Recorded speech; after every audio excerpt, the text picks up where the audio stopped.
Why does your brain love bad news more than a text from your crush? It's not you. It's a survival trick gone rogue, and it's ruining your peace. Picture this. You get 10 compliments in a day, but one critical comment from your partner clings to you like wet socks. You replay it at 3 a.m. Why does one bad moment eclipse all the good? I thought I was broken. Turns out my brain is just prehistoric. Here's the hard truth. Your brain evolved for survival, not happiness. In ancient times, ignoring a snake in the grass could kill you. Ignoring a pretty sunset, no biggie, so your brain wired itself to lock onto threats. It's called the negativity bias, a term coined by psychologist Paul Rosen in 2001. Back then, it kept you alive. Today, it turns a single awkward pause in a conversation into hours of anxiety. The same mechanism that saved your ancestors now makes you obsess over a typo in a text. And here's the kicker. It's automatic. You don't even know it's happening until you're drowning in doubt, wondering why you can't just let good news soak in. But wait, there's a way to flip this switch, and it's simpler than you think. In 2013, a study at the University of Chicago tracked couples for a week. Each night, they wrote down 3 good things that happened. The result? Couples who practiced this felt 20% more connected within 2 weeks. But here's the twist. The researchers had to remind them daily, because without effort, the brain defaults to cataloging every forgotten dish over every thoughtful gesture. My friend Jenna tried it with her boyfriend. She said it felt fake at first. Then, after day 4, he started leaving her sticky notes with "You made me coffee" written on them. That tiny shift changed their fights from wars to whispers. So why don't we just snap out of it? Because our brains are lazy optimists when it comes to threats. Rick Hansen, a neuroscientist, calls it the brain's Velcro for negative experiences and Teflon for positive ones. A negative event sticks instantly. A positive one slides off unless you hold it consciously for 10 to 20 seconds. That's the whole trick. To rewire, you have to brute force the good stuff into memory.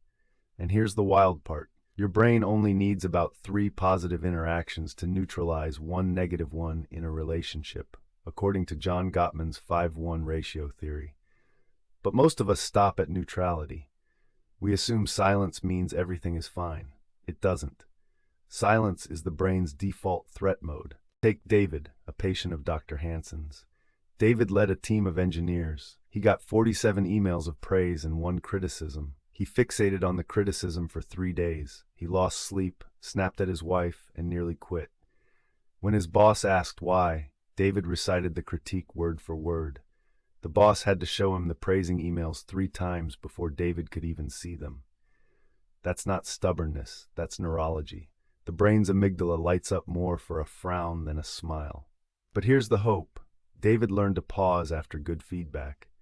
He'd close his eyes and let the warmth sink in for 15 seconds.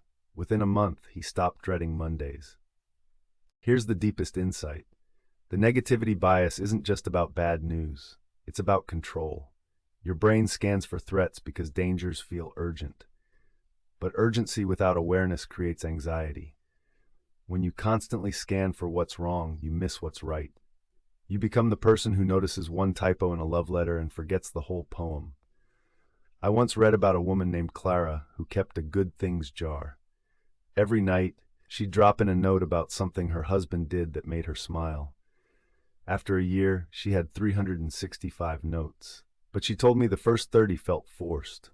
Her brain fought the whole way. And that's the tragedy. We think our default state should be peace, but for our brains, peace feels like a threat. We have to train it to trust the good.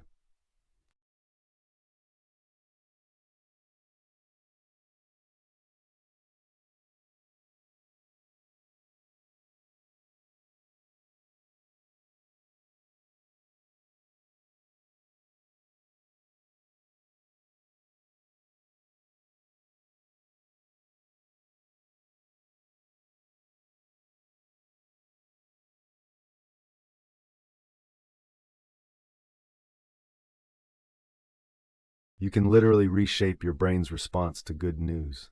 It takes practice, like learning a new language. But unlike learning French, This one can save your joy. So what's the bigger picture? The negativity bias is a story your brain tells itself to keep you safe. But safety isn't the same as happiness. When you let criticism drown out praise, you're not being realistic. You're being algorithmic. You're letting a survival script run your life. I've been there. I've spent whole nights replaying one sarcastic comment from a friend while ignoring their "I love you" from earlier. It's exhausting.